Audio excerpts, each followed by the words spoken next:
बिहार की शिक्षा चल पड़ी निजीकरण की ओर। फिलहाल नहीं होगा शिक्षकों का स्थानांतरण एवं पदस्थापन।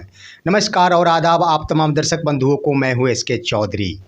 दोस्तों, बिहार की शिक्षा जगत पर एक बहुत बड़ा प्रयोग करने जा रही है और उसके अंतर्गत बिहार की शिक्षा व्यवस्था को निजीकरण की तरफ ले जाने का प्रयास किया जा रहा है।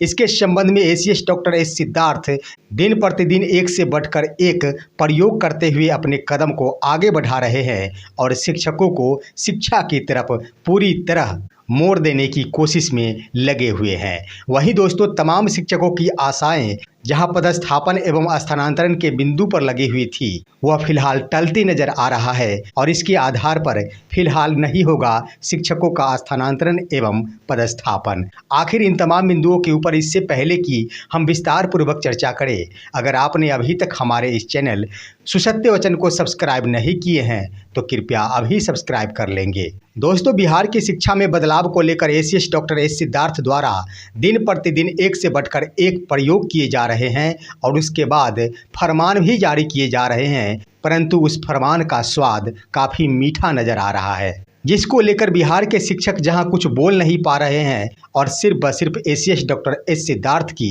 उन पलों का इंतजार कर रहे हैं जिससे शिक्षकों को राहत का खुशखबरी मिल सके। दोस्तों, इसके संबंध में विश्लेषण के आधार पर हम यही कह सकते हैं कि बिहार की शिक्षा जगत को निजीकरण की ओर ले जाने का भरपूर प्रयास किया जा रहा है।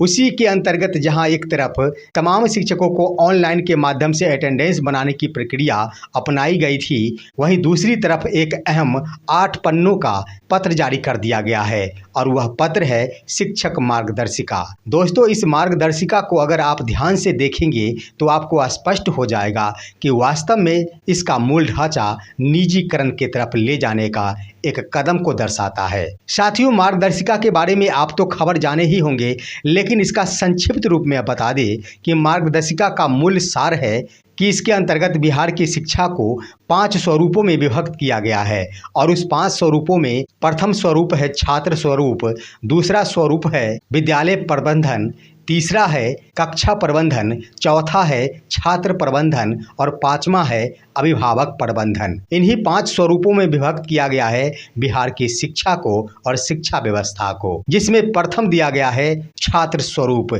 यानी छात्र नहीं तो विद्यालय नहीं और विद्यालय नहीं तो शिक्षक नहीं, इसलिए सबसे प्रथम स्थान दिया गया है छात्र स्वरूप को। बाद बाकी अन्य जो भी प्रबंधन का जिक्र किया गया है, उन सभी प्रबंधों का उपयोग आज शिक्षकों द्वारा की जा रही है, जिसमें कुछ जोर दिया गया है। जैसे छात्र प्रबंधन के अंतर्गत आखिर वो छात्र पोशाक में है या फिर नहीं है, उनके नाखून बढ़े हुए हैं, बाल कटे हुए हैं या फिर नहीं है, इन सभी का मूल्यांकन करते रहना होगा तमाम शिक्षकों को। कक्षा प्रबंधन के अंतर्गत ये बातें कही गई है कि वर्ग कक्षों की सफाई होनी चाहिए, वहाँ के ब्लैक बोर्ड की सफाई होनी चाहिए, छात्रों को बैठने की उचित व्यवस्था होनी चाहिए, ये कक्षा प्रबंधन है। वहीं छात्र प्रबंधन के अंतर्गत इस बात का उल्लेख कर दिया गया है कि प्रतिदिन श्यामपट्ट कार्य होनी चाहिए, छात्रों को होमवर्क दिया जाना चाहिए, होमवर्क का चेक प्रत्येक दिन किया जाना चाहिए। इन तमाम बिंदुओं का उल्लेख किया गया है जो वर्तमान में शिक्षकों द्वारा की जा रही है।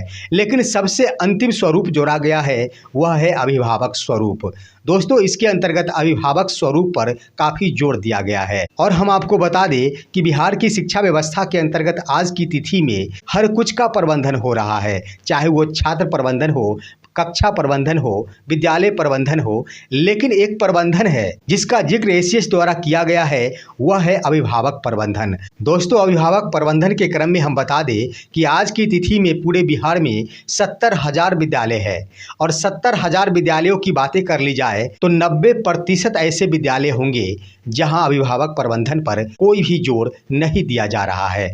सिर्फ व सिर्फ 10% विद्यालयों में ही अभिभावक प्रबंधन पर जोर दिया जा रहा है, जिसका नतीजा है कि विद्यालयों में शिक्षकों की गतिविधि, शिक्षकों द्वारा किए जाने वाले शैक्षणिक कार्य का सटीक जानकारी अभिभावकों के पास नहीं पहुंच पाती है और अभिभावक शिक्षकों से दूरी बनाए रखते हैं और उनकी कार्यशैली को कभी भी सराहना नहीं किया करते हैं। दोस्तों, कहने का अर्थ ये हुआ कि अभिभावक प्रबंधन आज की तिथि में बहुत बड़ा मायने रखता है और पूरे बिहार में 70,000 विद्यालयों में 10% ही विद्यालय होंगे जहां की आज की तिथि में अभिभावक प्रबंधन के अंतर्गत अभिभावक यानी पेरेंट्स मीटिंग की नियमित व्यवस्था होती होगी। यानी पेरेंट्स मीटिंग की व्यवस्था शिक्षा विभाग की ओर से पूर्व से ही कर दी गई है और यह सलाह दी गई है कि प्रत्येक सप्ताह शनिवार को अभिभावक मीटिंग यानी पेरेंट्स मीटिंग होनी चाहिए। लेकिन विद्यालयों में अभिभावकों की मीटिंग नहीं हो पाती है और सिर्फ खाना पूर्ति की जाती है। आखिर इसका वजह क्या है?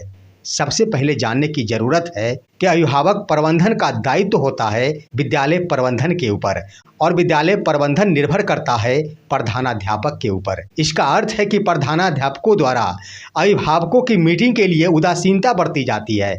आखिर क्या वजह है कि प्रधानाध्यापक पेरेंट्स को ज़्यादातर विद्यालय में उपस्थित नहीं कराना चाहते हैं? कुछ ना कुछ तो कारण होगा और पांचों स्वरूप जो निर्धारित किया गया है इसका प्रमुख स्वरूप है अभिभावक प्रबंधन। अगर वास्तव में अभिभावकों का प्रबंधन विद्यालयों में हो जाते हैं तो निश्चित रूप से शिक्षा विभाग जो विद्यालयों को निजीकरण की तरफ ले जाना चाह रही है उनकी मंशा पूरी हो जाएगी और बिहार की शिक्षा व्यवस्था निजीकरण के रास्ते पर चलना शुरू हो जाएगी। अब सवाल उठता है कि आखिर विद्यालय प्रशासन द्वारा अभिभावक प्रबंधन पर जोर क्यों नहीं दिया जाता है? प्रत्येक शनिवार को अधिक से अधिक अभिभावकों को विद्यालय में आने के लिए आमंत्रित क्यों नहीं किया जाता है?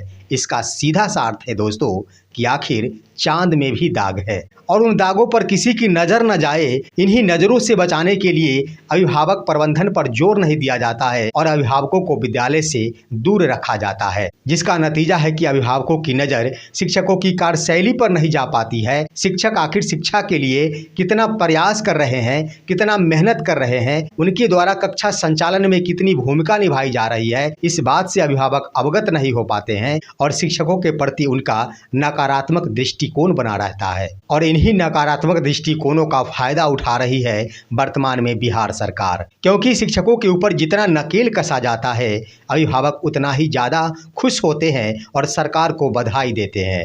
जिस वक्त अभिभावक शिक्षकों की कार्यशैली से अवगत हो जाएंगे, उनकी मेहनत को अपनी आंखों से देख लेंगे, उस वक्त वाकई दोस्तों मैं जिम्मेदारी के साथ कहता हूं कि बिहार के माननीय मुख्यमंत्री की राजनीति शिक्षा और शिक्षकों से समाप्त हो जाएगी। इसलिए चाहिए कि हर हाल में विद्यालय में अभिभावक प्रबंधन होना चाहिए और प्रत्येक शनिवार को 100% अभिभावकों की उपस्थिति होनी चाहिए ताकि शिक्षकों की कार्यशैली से अभिभावकों को अवगत कराया जा सके। और रही बात शिक्षकों के लिए वर्तमान व्यवस्था की अगर बातें कर ली जाए तो बिहार के तमाम शिक्षक अपनी पूरी शक्ति लगा रखे हैं बिहार की शिक्षा के लिए। जितने समय में उन्हें विद्यालय पहुंचने के लिए कहा गया उतने समय में पहुंचते हैं और जितने समय में विद्यालय से प्रस्थान करने के लिए कहा गया उतने समय में प्रस्थान करते हैं। जो घंटी शिक्षकों के लिए आवंटित किया गया है उस घंटी में शिक्षक विद्यालय में जाकर शिक्षण कार्य करते हैं और विद्यालय की सफाई व्यवस्था में जहां भूमिका निभाने की जरूरत पड़ती है वहां अपनी भूमिका भी निभाते हैं। तो आखिर शिक्षक में कमी क्या रह गई है? अगर कहीं भी बिहार की शिक्षा विभाग में कमी नजर आ रही है तो उसका सबसे प्रमुख दोषी है विद्यालय प्रशासन, क्योंकि उनकी ओर से शिक्षकों के ऊपर दायित्व तो बांध दिया जाता है लेकिन विद्यालय प्रशासन का आखिर क्या दायित्व है इस पर ध्यान नहीं दिया जाता है। सवाल उठता है कि एसएस के द्वारा पत्र जारी करते हुए 9 बजे से लेकर शाम 4:30 तक विद्यालय का समय सारणी जारी किया गया है। उसमें कक्षा का संचालन 9:15 से प्रारंभ करने की बात कर दी गई है। दोस्तों यहाँ पर हम कहना चाहेंगे कि बिहार के 70,000 विद्यालयों में से 1% ही विद्यालय होंगे जहां 9:15 पर क्लास लगते होंगे। आखिर इसमें कमी किसकी है? इसमें कमी है विद्यालय प्रशासन की, इसमें कमी है विद्यालय प्रधान की। शिक्षक विद्यालय में उपस्थित रहते हैं तो 9:15 पर क्लास में अवश्य जाएंगे। यानी पूरी तरह निजी व्यवस्था लागू की गई है। आज आप बिहार के सभी निजी विद्यालयों की रूपरेखा देखेंगे तो यही स्पष्ट हो जाएगा कि मूल्यांकन के बाद अभिभावकों को जरूर बुलाया जाता है और वहां उनके बच्चों ने आखिर क्या प्रदर्शन किया है इसके बारे में उनको अवगत करा दिया जाता है। निजी विद्यालय के प्रत्येक छात्र ड्रेस में होते हैं, निजी विद्यालय के प्रत्येक छात्रों के गले में पानी के बोतल होते हैं, निजी विद्यालय के प्रत्येक छात्रों का नाखून कटा होता है, निजी विद्यालय के प्रत्येक छात्रों का बाल कटा होता है, निजी विद्यालय का वर्ग कक्ष निश्चित रूप से निर्धारित समय में ही शुरू हो जाती है, निजी विद्यालय के शिक्षक प्रत्येक दिन ससमय विद्यालय में उपस्थित हो जाते हैं, निजी विद्यालय के शिक्षक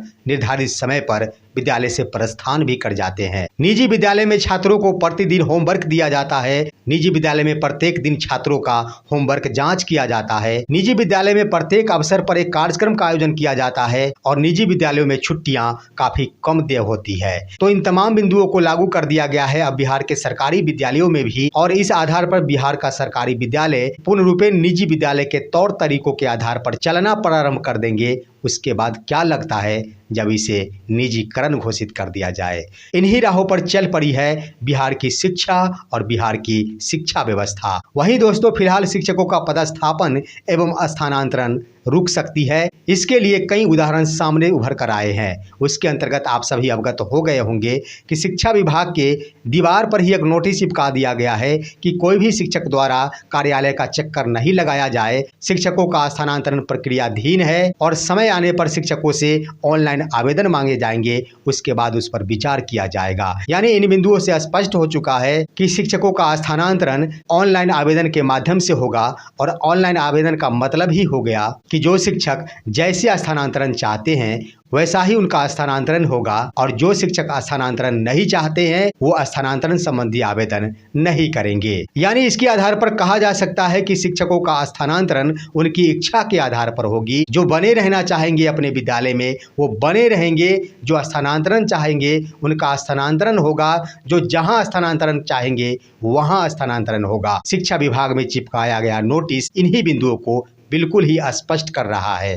लेकिन यह प्रक्रिया कोई एक सप्ताह या फिर 15 दिनों में संपन्न नहीं हो जाएगी, इसके लिए महीनों वक्त चाहिए। तो इसके आधार पर कहा जा सकता है कि फिलहाल शिक्षकों का पदस्थापन एवं स्थानांतरण स्थगित रहेगा।